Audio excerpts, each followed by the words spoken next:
Wake up every morning with just the news. All the news and none of the noise.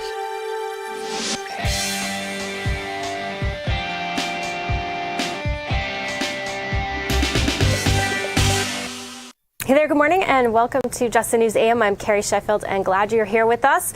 A lot to get to in politics. We'll dive more into Biden and the Electoral College. But first, I want to get an update on Operation Warp Speed. We had a historic day yesterday, the first vaccination for someone who received the vaccine here in the United States against COVID. This was the Pfizer vaccine, and the FDA is reportedly about to approve also a new vaccine, also for an additional vaccine from Moderna. And here to break it all down for us is an expert within the medical field. She's a physician with Duke Margolis Center. Her name is Hemi Tawarson. Good morning, Hemi. Good morning. How are you? Doing well. Thank you for joining us. So, Hemi, you've been working with the National Governors Association about how to distribute this vaccine, because we live in a federalist system. We have here in Washington, but then a lot of the really frontline grunt work is happening at the state level. So walk us through what you were doing with the governors, and what do you see are sort of the hot spots or the bottlenecks?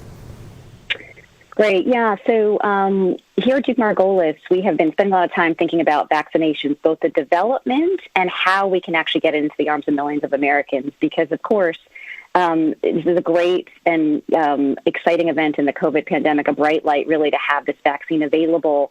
But now we actually have to make sure people can get it. So what we did was we partnered with the National Governors Association and an organization called the COVID Collaborative to take a look at all the vaccination plans that states and territories submitted to the CDC. They had to basically put in their plans how they're thinking about different pieces, how they're thinking about prioritizing populations, how they're thinking about where they will store the vaccine, how they will actually distribute it to the different providers who will actually give it to people. What are the data systems that are going to be used to track, who gets a second dose and how the information can be followed for people who have adverse events. And then how do they communicate with the public about the vaccine itself? So CDC had asked all of the states and territories and cities to put together a plan and submit it back in October. We took a look at all those plans. They were, of course, documents that the states continue to refine, but really taking a look at them and talking to states, you can really get a feel of where they are and how they're strategizing around some of the challenges that are going to emerge.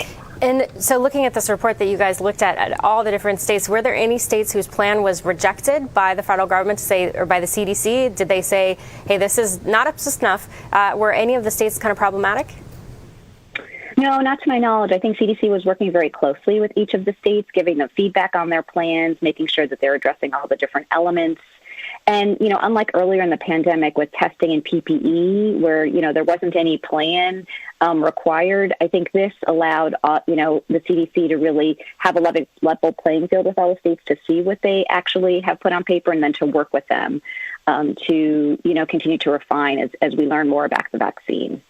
Mm-hmm. And in terms of the report, so you guys put out the report. We have a statement from Andrea Tomey about it. But the report, is this something that the average viewer can go look at? Is it kind of more in just jargon, medical jargon, or is it useful? Is it for someone who's living in one of these states, would it be useful to go and check to see exactly what's happening in their state? Yeah, certainly. It's on the website of the National Governors Association, as well as on the website of the Duke Margolis Center for Health Policy. And although there is a fair amount of jargon, it is organized by sections. So, for example, if you're interested in how states are thinking about prioritization, you can go to the one section and see what the states included. And we have a couple of state examples just to highlight some of the ways states are thinking about it. If you're wondering about how are states thinking about communication, you can go to that section. And there's, not all the states are listed, obviously, with examples, but a few are highlighted. And towards the back of the document, there's a link to all of the different plans if you're more interested. I would say, though, for the average person, it's, states are now putting out a lot of public material on their websites to make sure people understand, what's the process for getting the vaccine out to different people, because not everybody's going to get it at the same time, obviously. Right. So there's been a plan to have people on the front line healthcare workers, people in nursing homes, people in group homes like prisons, and people who are at high risk are going to be getting it first. When do you think that it'll be available to the general public? different experts have opined on this, probably late spring, early summer, when the majority of the public will be able to get access to the vaccine. It will take, some time to go through all these different phases.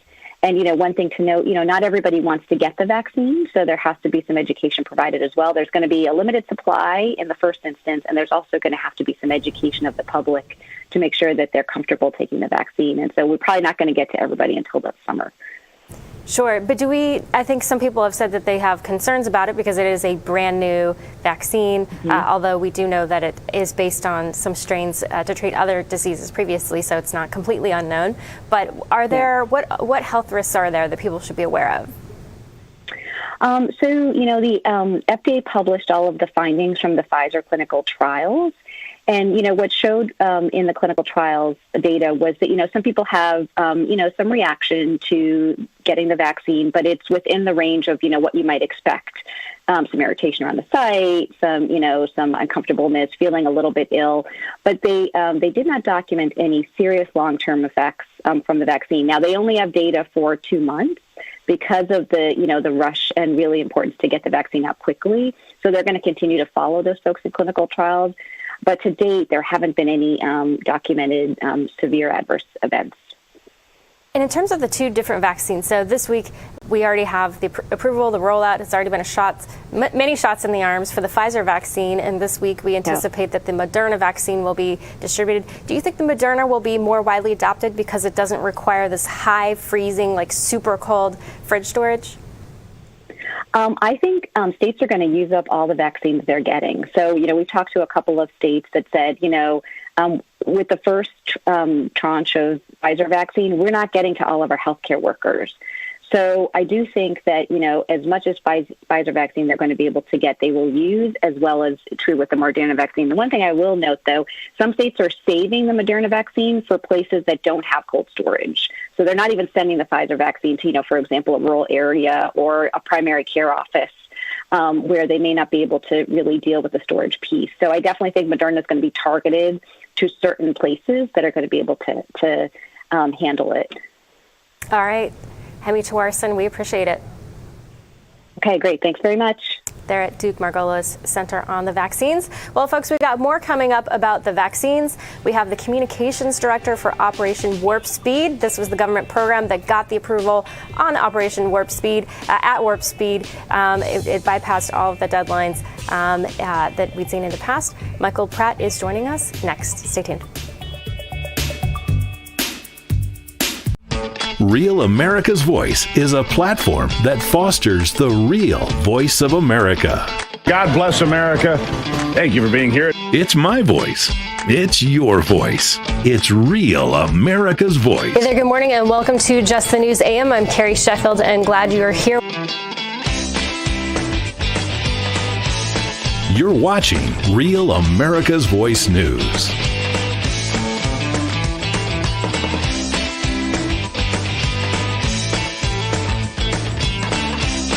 Real America's Voice News brings you real news and real opinion in a real world.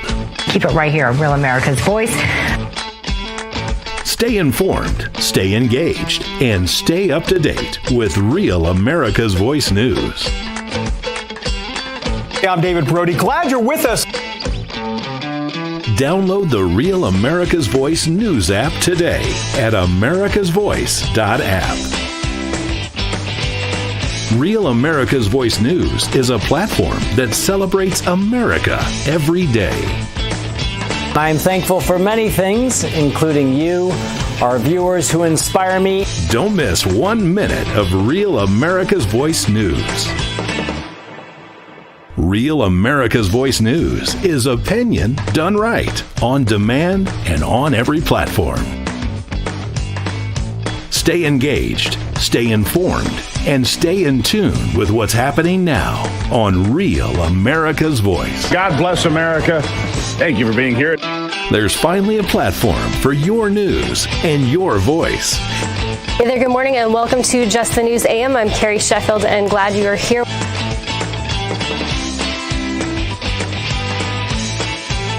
Real America's Voice News is the perfect news companion, featuring breaking news and expert commentary to get you through your day. Real America's Voice News brings you real news and real opinion in a real world. Keep it right here, Real America's Voice. Stay informed, stay engaged, and stay up to date with Real America's Voice News. I'm David Brody. Glad you're with us. Download the Real America's Voice News app today at americasvoice.app. Real America's Voice News is a platform that celebrates America every day. I'm thankful for many things, including you, our viewers who inspire me. Don't miss 1 minute of Real America's Voice News. Real America's Voice News is opinion done right, on demand.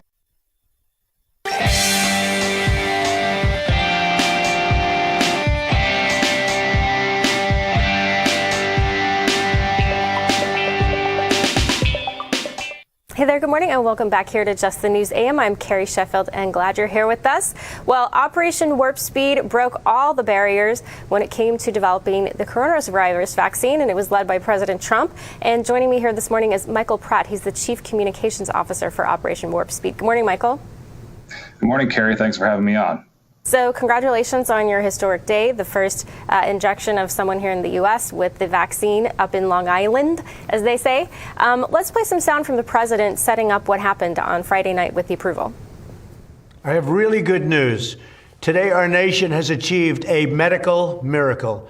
We have delivered a safe and effective vaccine in just 9 months.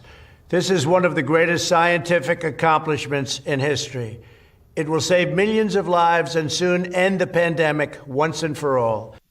So, Michael, we heard over and over when the president had first announced Operation Warp Speed, we had lots of people, not only in the media, but also in the medical community, saying that that was just way too audacious, it was way too ambitious, and just impractical of a goal to have the vaccine on tap by the end of the year. Why do you think they were so keen to really try to, put a timeline that they thought was more reasonable, but ended up not being real? Well, I think when you have a leader like President Trump and you have a health secretary like Secretary Azar, they looked at the timelines that the pharmaceutical companies were providing and they said, that's not good enough. We can do better. America's the nation that put a man on the moon. America's the nation that had the Manhattan Project. We need a Manhattan Project too. We need Operation Warp Speed to be able to deliver critical life-saving vaccinations without skipping a single safety or efficacy check that is run by the independent boards that the FDA has and that the pharmaceutical companies have for themselves. So they put a team together.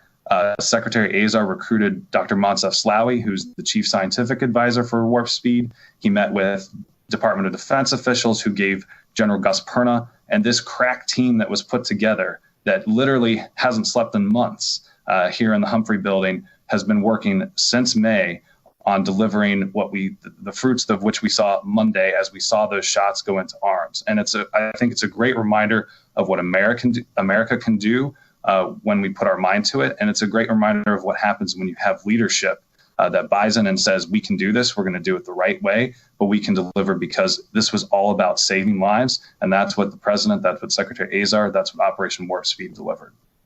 And in terms of the politics of this, the president put up a tweet saying he addressed reports about this issue. He said people working in the White House should receive the vaccine somewhat later in the program unless specifically necessary. I have asked that this adjustment be made. I am not scheduled to take the vaccine, but look forward to doing so at the appropriate time. Thank you. And that was in response to some people saying that that people at the White House would be cutting to the front of the line, even though they're not necessarily on the front lines as healthcare workers. And they said that that was not fair. And the president said, no, hold your horses. This is a fake news rumor. Can you talk about that a bit? What's the decision? How do you guys think about who should get the vaccine? Well, as you know, the first phase for general vaccination will largely go to frontline healthcare workers and to residents of long-term care facilities, some of the most vulnerable. We're trying to protect our healthcare heroes and protect those who might be most impacted by the coronavirus. Now, it is important, obviously, for us to have, as part of our efforts to build confidence in the vaccine, to have public leaders demonstrate their confidence in the process that delivered the vaccine and in the safety and efficacy of the vaccine. So I do think you will see some public vaccinations happen in the coming days and weeks, but those will be announced when they're ready to go. And Michael, there were some conservatives who were upset by the timing of the announcement because they said, hey, this is a little bit suspect because there's the phrase, the deep state, that there might be some people who are actively opposed to the president who are maybe trying to suppress announcements or saying they wanted to wait till after the election to possibly sway it. What's your response to that?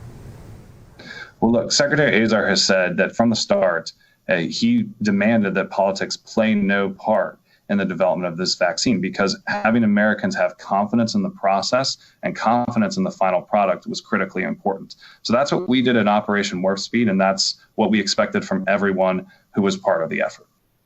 And we saw in the vice presidential debate that Kamala Harris, now Vice President-elect Kamala Harris, said that she would not take a vaccine if it was a Trump vaccine, but she would take it if Dr. Fauci said that it was safe to take it. But Dr. Fauci is the president's legal advisor. So do you think that it was appropriate for her to say that? Look, I'm here as someone from Operation Warp Speed, part of this public health effort to vaccinate Americans. So I don't want to comment on political items, but I'll just say that it's really important that all of us continue to work to build confidence in the vaccine. There were 5 independent checks throughout the vaccine development and review process. The FDA put its mark of approval on it with an emergency use authorization, so that way we can begin administering the vaccine and begin saving lives. And it's important for all of us to move in that direction. Well, when we saw in the UK and in Canada as well, they also approved it even before the United States did. And can you talk a bit about the Moderna vaccine? Because the FDA has all the materials, has put out an analysis. It's looking like this week it could be approved as well. Do you think it will be more widely spread because it doesn't require the high freezing temperatures the way that the Pfizer one does? Well, look, we'll have to wait and see what happens at Thursday's VRBPAC meeting. But as you said, the FDA this morning released its packet of information ahead of that meeting, and it looks incredibly promising. So you could see any time after that Thursday meeting, depending on the results, another emergency use authorization from the FDA. As you noted, there are some differences in the logistics of storing and shipping both of these vaccines. But I think it's really important to note that Operation Warp Speed worked so closely with our state and jurisdiction partners in terms of being able to figure out how best to deploy the Pfizer vaccine and make sure it was equitable. So that way, as the guest you just had before you said, we're going to see states and jurisdictions using all the vaccine that's allocated to them.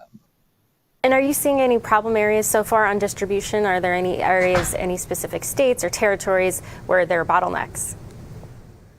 So General Perna yesterday at the OWS briefing gave a quick update on some of the things that they were on the lookout for. Obviously, there's some inclement weather later this week that they're tracking, but this is why we put Operation Warp Speed together from the start, to have this insight into the private sector distribution channels that we would be using. I think it's really important to note, and this was what the president's summit at the White House last week was focused on, was pointing out that the private sector companies that are part of this operation and are critical partners, this is what they do. This is what they do. We distributed this year over 190 million flu vaccines just this year. We can do this for the COVID-19 vaccine, and that's what Operation Warp Speed, Secretary Azar, are pushing forward to do, which is to have ultimately have access to the COVID-19 vaccine be very similar to the access that and the experience that you have going to get your flu shot. And Michael, you said that it's important to build confidence in the vaccine. What do you think are sort of the biggest misperceptions or misunderstandings about the vaccine? Well, certainly there's been a lot of commentary around the speed of development. I mean, we've shaved years off the timeline compared to the next fastest vaccine development. But it's really important to note that that was done largely, in fact, completely by funding the steps necessary so that way they could happen in sequence, and by scaling up manufacturing, because the normal pharmaceutical timeline, and this was the great insight that Secretary Azar brought as a former pharmaceutical executive, was that the normal timeline would be you would complete all the review steps of the product, and then you would begin scaling up manufacturing. And the other thing that would happen is that pharma companies de-risk each individual part of the process. So by putting them on top of each other, you were able to use all of the safety steps, continue to check every box, and deliver a safe, effective vaccine. Oh, well, Michael, we appreciate it when government actually works. Thank you so much for joining us this morning. We appreciate it.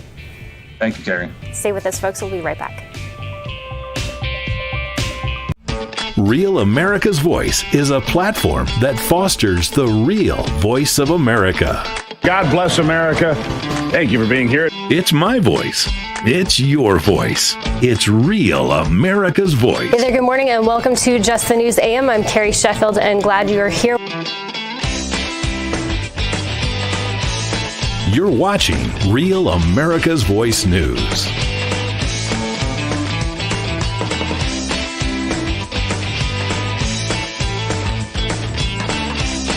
Real America's Voice News brings you real news and real opinion in a real world. Keep it right here, Real America's Voice. Stay informed, stay engaged, and stay up to date with Real America's Voice News. Hey, I'm David Brody. Glad you're with us. Download the Real America's Voice News app today at americasvoice.app.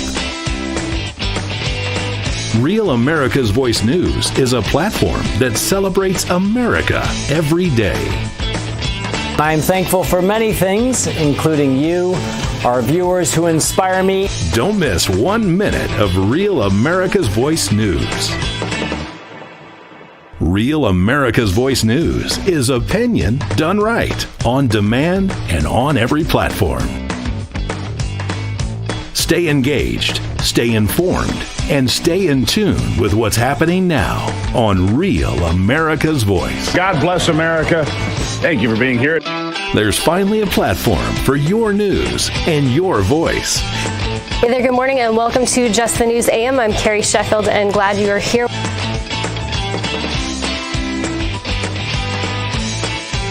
Real America's Voice News is the perfect news companion, featuring breaking news and expert commentary to get you through your day. Real America's Voice News brings you real news and real opinion in a real world. Keep it right here, Real America's Voice. Stay informed, stay engaged, and stay up to date with Real America's Voice News. Hey, I'm David Brody. Glad you're with us. Download the Real America's Voice News app today at americasvoice.app. Real America's Voice News is a platform that celebrates America every day.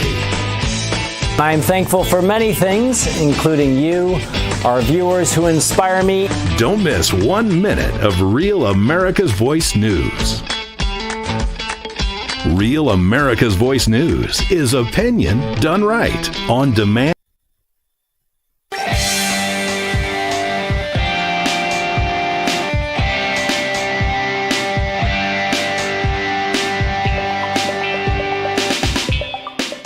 Hey there, good morning, and welcome back to Just the News AM. I'm Carrie Sheffield, and glad you're here with us. So joining me is Susan Katz-Keating. She's Chief National Security Correspondent at Just the News, here to talk about her latest stories. Good morning, Susan.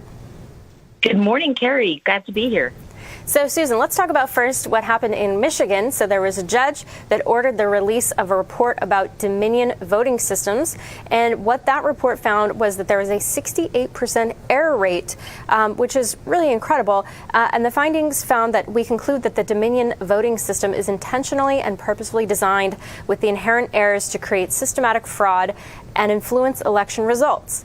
That's a pretty damning result. And it goes on. We have this headline to put up. It says the system intentionally generates an enormously high number of ballot errors. The electronic ballots are then transferred for adjudication. So this is, it should be a bombshell when you read that this was the intention of Dominion. First of all, who created this report?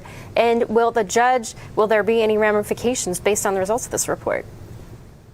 Carrie, you're right. That is an absolutely alarming set of conclusions from this report. It was generated by a group called the Allied Security Operations Group, and they are forensic analysts. They were brought in as part of a lawsuit that was filed, claiming that that there was a problem with the voting systems in Antrim County, Michigan. So this group did a very deep dive into the Dominion voting systems, and what they found was, as you highlighted, that there were systemic errors that were programmed into the Dominion systems. And so when you say programmed into it, this is baked into the cake. It's not, or it's, as they would say, it's a feature, not a bug. Is that the right way to read this? That's absolutely correct. That's part of the program, is it was designed to do that, and it performed as designed. And is there any evidence that this swayed or impacted the outcome in Michigan? Well, if you look at the report, it shows just an amazing number of counts that didn't go the way they were supposed to go.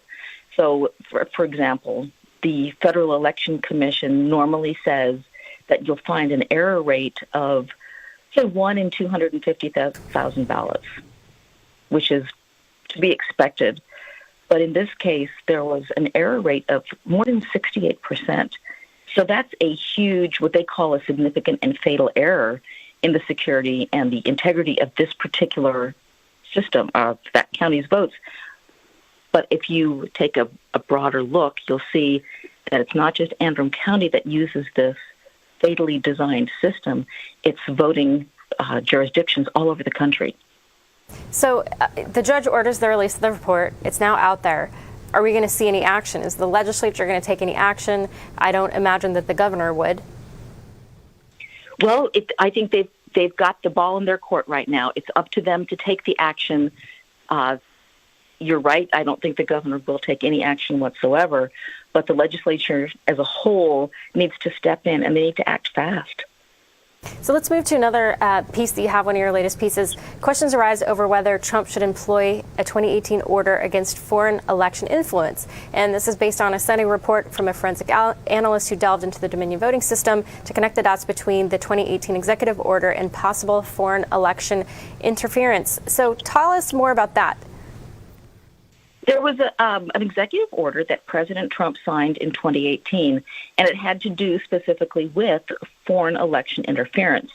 And it mandated sanctions to be levied against any foreign country that was found to have influenced our elections illegally. And I'm not talking about, do they put out op-eds, but if they're actually in the weeds, deep dive, affecting our elections. And if they are involved in the Dominion voting system problems, then of course this would apply. So what this executive order does is it mandates economic. And so Susan was talking about that, and it's interesting because the new Attorney General that the president named yesterday had talked about this very issue of foreign interference in the election. Let's move on, speaking of foreign interference, to this issue of hackers. Now, we keep hearing more agencies after agencies, from Commerce to Homeland Security, and just now multiple other agencies who have reportedly been hacked by Russian attackers. And this is just the latest kind of revelation. This is from the FBI and the government's Cybersecurity and Infrastructure Security Agency, CISA. They warned that in October that a Russian state-sponsored hacking group had launched a campaign against U.S. targets, including government and aviation networks. Well, it looks like they were successful based on that October campaign. Susan, what do we know about this? Well, we know that this is a massive problem, and it's one of those situations where you see one cockroach and you turn on the light and the whole floor is covered in them. So it's turning out that a lot of government agencies are finding that they were penetrated by foreign hackers, and the Department of Homeland Security is one of those agencies. That's an alarming development. So this merits, I believe, quite a bit of reaction from U.S. intelligence and government authorities. And what kind of reaction do you think we're going to see? Is there going to be any sort of punishment or any sort of accountability? I mean, if we know that it's the Russians, what would be the appropriate escalation response? Boy, that's a really good question, Carrie. I would say economic sanctions they're built right into that executive order, And as we know, that Russia actually does respond to, or they feel, economic sanctions. And we've got some pretty heavy tools in our toolbox that we can use. But again, it's up to the administration and the Congress to decide how and when and how quickly and the timing of these sanctions. Do you think Trump is more likely to respond more quickly than Biden? Or what do you think a Biden administration would do? I think a Biden administration might want to study it more. I think they might say, hey, look, we're going to take our time. We're going to see what's going on. So that's one of those big unknowns. That's a big question. I think now we've got a system in place where the various people, say Mike Pompeo and others, know this field really well. They're experienced. They know who they're dealing with. I think we would be more likely under Trump to get a quicker and more robust reaction. And let's quickly play a clip from Lara Trump with the conversation she had with Jake Tapper from CNN. Oh, and it's just a tweet. My apologies. So there was a tweet that she put up, and the clip there, and I recommend our viewers to go and watch it. But before the election, Jake Tapper had said that he said, I didn't know what that means, when before the election, Lara Trump had said that Hunter Biden was potentially compromised about China. Flash forward now to December 9th, Jake Tapper then tweets out that there is a criminal investigation into Hunter Biden and his China ties. Do you think this is media bias? I mean, is this just another example here, Susan? Carrie, I think that media bias is just one of the big problems we have in this country. And absolutely, yes, that's media bias. And that's a journalist being actually a commentator, but not making that clear. So I think the inherent biases of journalists are it's a huge problem, and it makes the rest of us look bad. All right, Susan Katz-Keating, we appreciate it. Stay with us, Carrie. Folks. Real America's Voice is a platform that fosters the real voice of America. God bless America. Thank you for being here. It's my voice. It's your voice. It's Real America's Voice. Hey there, good morning, and welcome to Just the News AM. I'm Carrie Sheffield, and glad you are here. You're watching Real America's Voice News.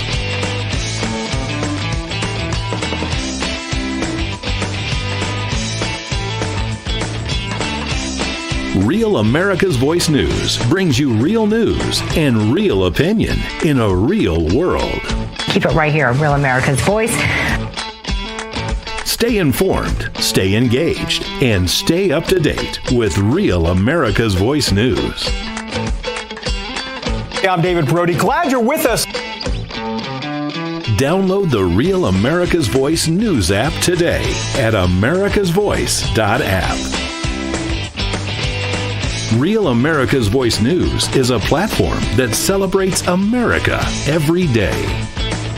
I'm thankful for many things, including you, our viewers who inspire me. Don't miss 1 minute of Real America's Voice News.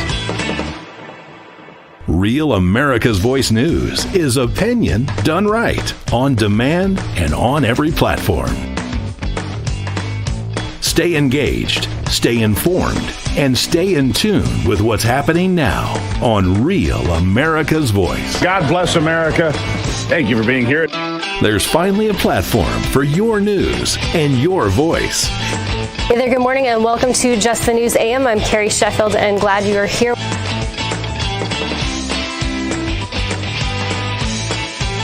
Real America's Voice News is the perfect news companion, featuring breaking news and expert commentary to get you through your day. Real America's Voice News brings you real news and real opinion in a real world. Keep it right here, Real America's Voice. Stay informed, stay engaged, and stay up to date with Real America's Voice News. Hey, I'm David Brody. Glad you're with us. Download the Real America's Voice News app today at americasvoice.app. Real America's Voice News is a platform that celebrates America every day. I am thankful for many things, including you, our viewers who inspire me. Don't miss 1 minute of Real America's Voice News.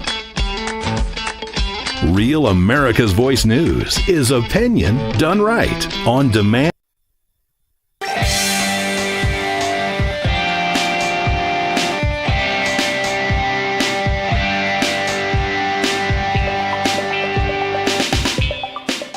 Hey there, good morning, and welcome back here to Just the News AM. I'm Carrie Sheffield, and glad you're here with us. Well, joining me is Mark Mills. He's a senior fellow at Manhattan Institute, and we are going to talk about the potential next green boondoggle. Good morning, Mark. Good morning. So I want to put up this Wall Street Journal headline for our viewers to take a look if they want to research more into this. But it basically says there's another green subsidy bust, and it says move over, Solyndra. Another green boondoggle from the Obama era has failed, and taxpayers are out as much as $510 million. Late last week, Judge Karen Owens approved a Chapter 11 plan of reorganization by Tonopah Solar Energy. Tonopah operated the Crescent Dunes solar plant in Nevada and that received a $373 million in guaranteed loans from the Obama administration. So you're talking about almost $500 million that goes to this green, quote unquote, green energy company that is now going belly up. What happened to this company, first of all? It was a bad idea from the outset. It was a class of technology that what engineers can be told if you give them enough money to do something that they shouldn't do in the first place. I mean, it was just a bad idea. It was obviously a bad idea from the very beginning to try to, there's a giant molten salt tower that they heated up with mirrors to store the sun's heat and energy at night, to use the heat from the molten salt to make electricity during the evening. Sounds like a good idea in theory. Turns out most people who studied this kind of thing at that time, I was amongst them, said it was a really bad idea. It wouldn't work particularly well. It was very expensive and very complicated, and much easier and cheaper just to burn natural gas to make the electricity. So, it's very chic. It's very fashionable right now, especially we have a Biden administration that's going to be coming on board. He wants to re-enter the Paris Climate Change Agreement. Right. But you have evidence like this, and this is on top of Solyndra and other green projects' failures. What do you think is going to be the green blueprint, if you will, for the Biden administration? Well, we don't have to guess. They've told us. And I think they'll probably stick to their guns, so to speak. They plan to, quote, decarbonize the entire electric grid by 2035 in less than 15 years. I just go on record as saying that's actually impossible. Whether it's desirable or not is a whole separate issue of urgency about whether or not we should be emitting carbon dioxide. But it just won't happen. We don't have enough money and hardware to do that. But they have promised to use funds to mandate more wind and solar. The states are already doing that. A lot of the states are. So, in effect, they've learned the Solyndra lesson, if you like, that rather than subsidize directly bad ideas, what you do is you require that utilities use more wind and solar. And that way the costs are handed off and essentially invisible until the things are built. Germany did the experiment for us. I mean, the plan that the Biden administration is putting out, Germany is 2 decades into that plan. And you could say they've been successful in the sense that they have installed more per capita wind and solar on their electric grids than any other major country in the world. They get almost half their electricity on average from wind and solar now in Germany. It's pretty impressive. To do that, they doubled roughly the size of their grid, kept the old one, built another one. They kept the old one so they'll keep the lights on when the episodic new one doesn't work. So what that did is double the cost of electricity in Germany. And here's the sort of the punchline. Germany's overall reduction in dependence on fossil fuels, hydrocarbons, reduced from 84% to 79%, their dependency. So they reduced their dependency by doubling the cost of their overall supply of electricity. I guess we're going to find out if Americans like that plan, because that's clearly the Biden plan. And when you say doubling of the cost, is this for your average consumer? This is for, correct. Joe Sixpack. So he, maybe he paid $40 a month and now he's paying $80 a month, the equivalent in Germany. Right. It's for everybody. It's the whole cost of electricity in Germany doubled, unless you happen to be in the favored class. Germany does what we do. If you happen to have connections and you're a favored business, you can get discounted electric rates, and that's been true for a long time, by the way. And so, a steel mill, which, we use electric steel mill, which uses a lot of electricity, sometimes gets favored rates. A Google data center or a Facebook data center will get favored electricity rates. So what that favoritism, reduction in rates, does for that, we'll call them oligarchs to use the unkind word, what that does is pass the costs they're not paying on to Joe Sixpack, you and me. I mean, we're in the same class of people who pay the high bills. So it's indisputable that experiment's going to happen. Whether the Biden administration pushes it hard or not, a lot of states are already doing it. It's clear they're going to do that. They said they will. Biden has said that the first action he's going to take is to rejoin the Paris Climate Accord, which is a pledge by nations to do these kinds of things, build lots more wind and solar, a lot more EVs. But let me just say one thing for the record. Of all the nations that signed the Paris Climate Accord, and there are dozens and dozens of them, all of them have effectively withdrawn by virtue of what they've done. Only 2 countries in the world are meeting their pledges in the Paris Climate Accord. Just 2, Gambia and Morocco. Good for them. All the other countries in the world that signed on the Paris Climate Accord, including Germany, including France and UK, are not coming close to meeting their pledges, which is just a fact. So whether or not we'll pledge to do it or not is sort of virtue signaling at the national level. We'll do it, obviously. Will we meet the pledge? Well, we'll see. Nobody else has except, as I said, Gambia and Morocco. Mark, we appreciate you bringing the truth. Truth is a virtue. Did you just virtue signal there, Mark? I'm afraid I did. All right. In Thanks, some way Mark or Mills. All right. We appreciate it. Stay with us, folks. We've got journalist Ian Miles Chong with us coming up from Human Events. Stay with us.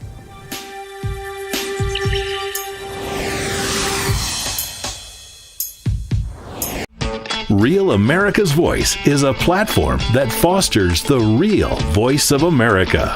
God bless America. Thank you for being here. It's my voice. It's your voice. It's Real America's Voice. Hey there, good morning, and welcome to Just the News AM. I'm Carrie Sheffield, and glad you are here. You're watching Real America's Voice News.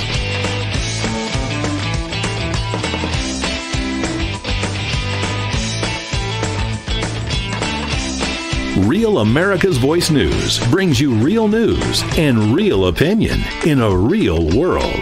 Keep it right here, Real America's Voice.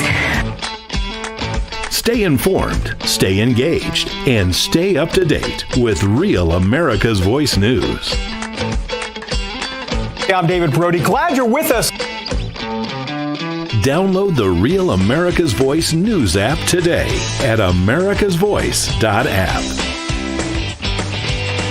Real America's Voice News is a platform that celebrates America every day. I'm thankful for many things, including you, our viewers who inspire me. Don't miss 1 minute of Real America's Voice News. Real America's Voice News is opinion done right, on demand, and on every platform. Stay engaged, stay informed, and stay in tune with what's happening now on Real America's Voice. God bless America. Thank you for being here. There's finally a platform for your news and your voice. Hey there, good morning, and welcome to Just the News AM. I'm Carrie Sheffield, and glad you are here.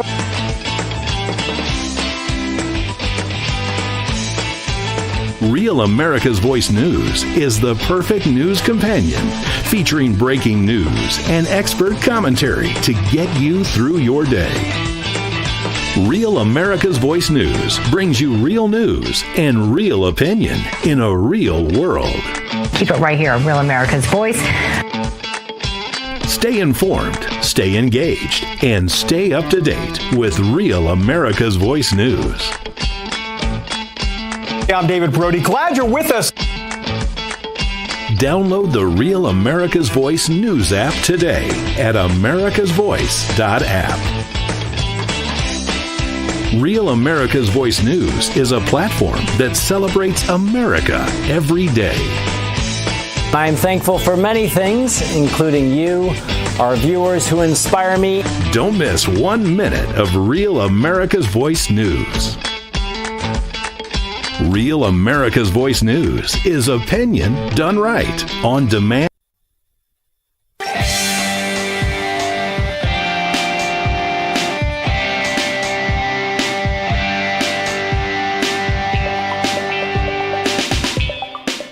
Hey there, good morning and welcome back here to Just the News AM. I'm Carrie Sheffield and glad you're with us. So joining me is Ian Miles Chong. He's managing editor of Human Events, here to break down the latest political headlines. Good morning, Ian. Hey, good morning. How's it going? Good evening where you are, though.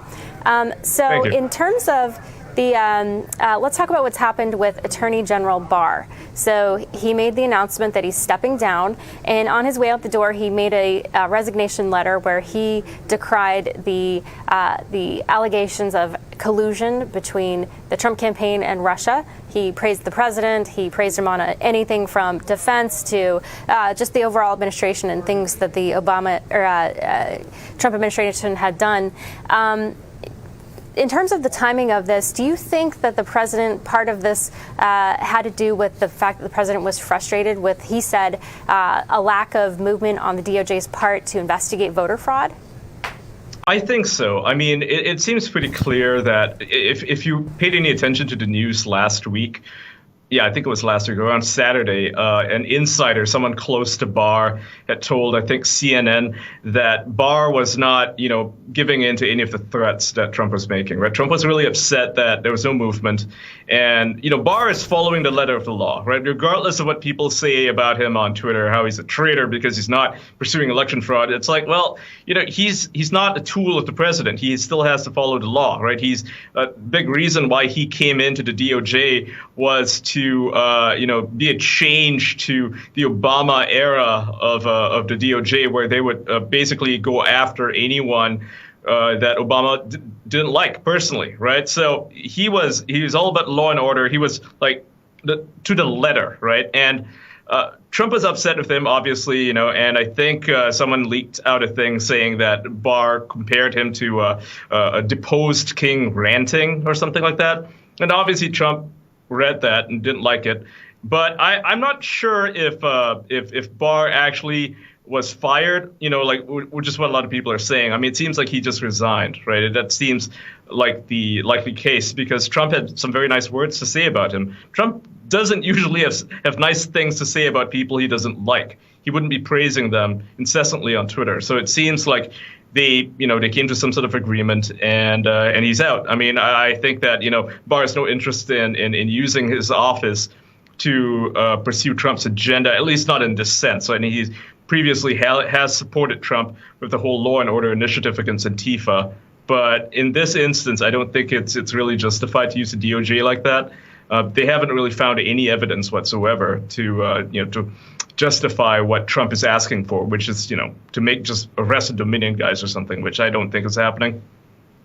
Well, our founder last week mentioned that the argument that Barr should have released knowledge of the Hunter Biden investigation because Barr knew about this reportedly in the spring. And John Solomon said this is the fact that this is what a DOJ boss should be doing, is to not be leaking stuff. And Jim Comey and all his leaks, he had normalized this sort of behavior. Of course, it will remain to be seen whether the Biden administration decides to leak selectively things that it wants to leak against its political adversaries. But I want to talk about an essay that your organization, Human Events, posted, and you tweeted it out. The headline is very provocative and interesting. It says, "Found, White America's Lost Moral Authority."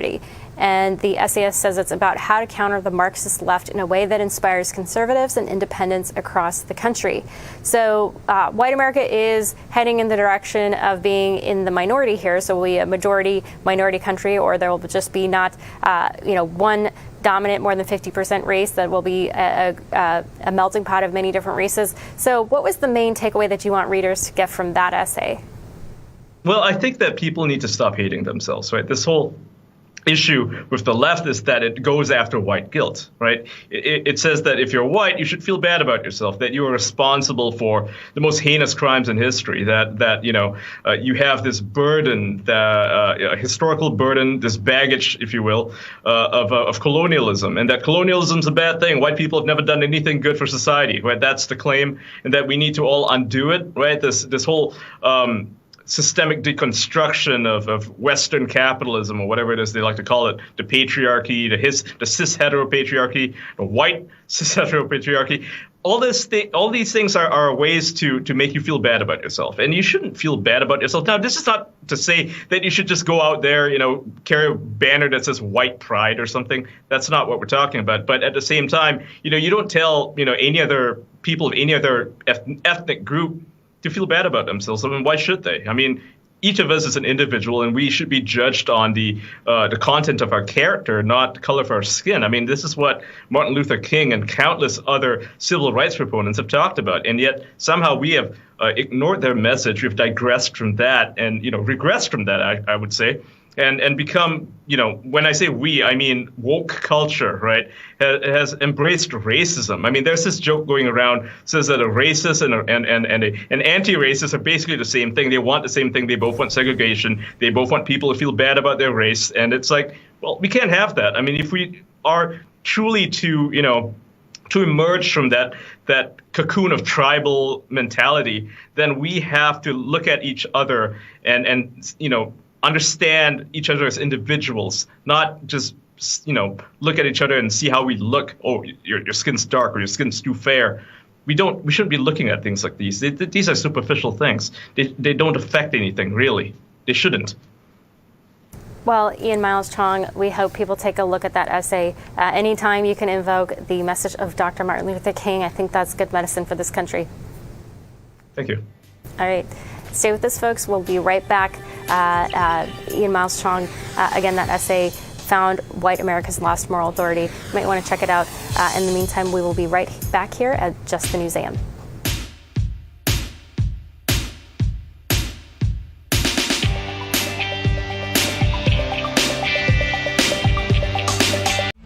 Real America's Voice is a platform that fosters the real voice of America.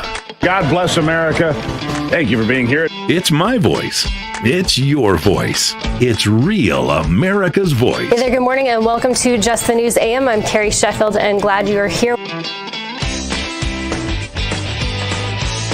You're watching Real America's Voice News.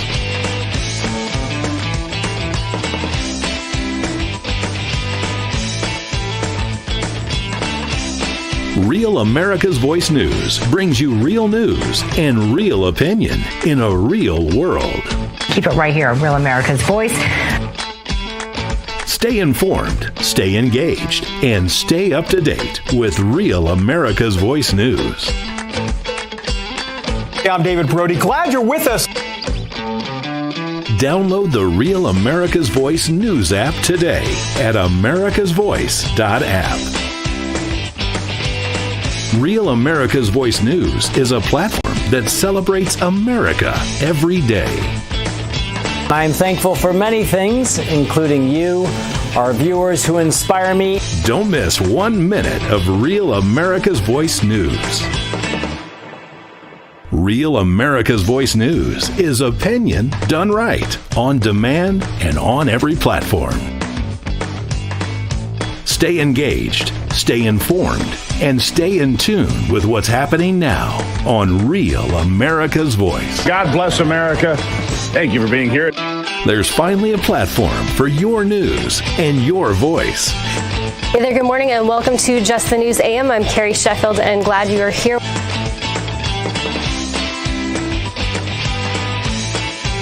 Real America's Voice News is the perfect news companion, featuring breaking news and expert commentary to get you through your day. Real America's Voice News brings you real news and real opinion in a real world. Keep it right here, Real America's Voice. Stay informed, stay engaged, and stay up to date with Real America's Voice News. I'm David Brody. Glad you're with us. Download the Real America's Voice news app today at americasvoice.app. Real America's Voice News is a platform that celebrates America every day. I'm thankful for many things, including you, our viewers who inspire me. Don't miss 1 minute of Real America's Voice News. Real America's Voice News is opinion done right, on demand.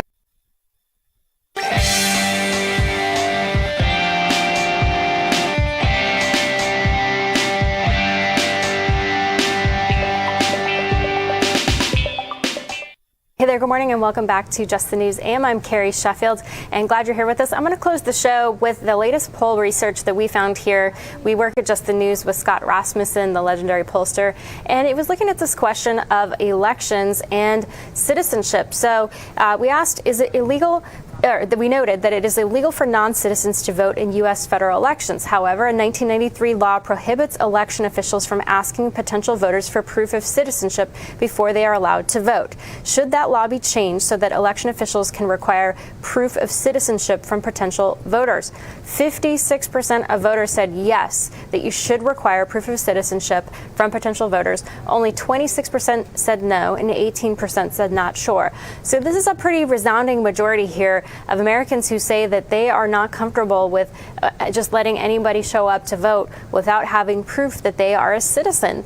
And this is something that we've heard the President Trump, in 2017, right after he won in November, he said, according to reports about what he told congressional leaders, that he actually thinks that he would have won the popular vote if it were not for non-citizens who cast votes, who were illegally casting votes, who should not have been allowed to cast votes. And I looked and did a deep dive into some research on just how many or percentage of people who are citizens versus non-citizens. So you have a lot of immigrants, both legal and illegal, who are here in the United States who say they vote.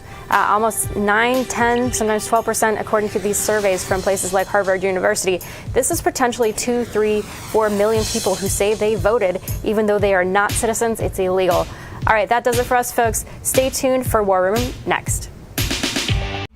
Real America's Voice is a platform that fosters the real voice of America. God bless America. Thank you for being here. It's my voice. It's your voice. It's Real America's Voice. Hey there, good morning and welcome to Just the News AM. I'm Carrie Sheffield and glad you are here. You're watching Real America's Voice News.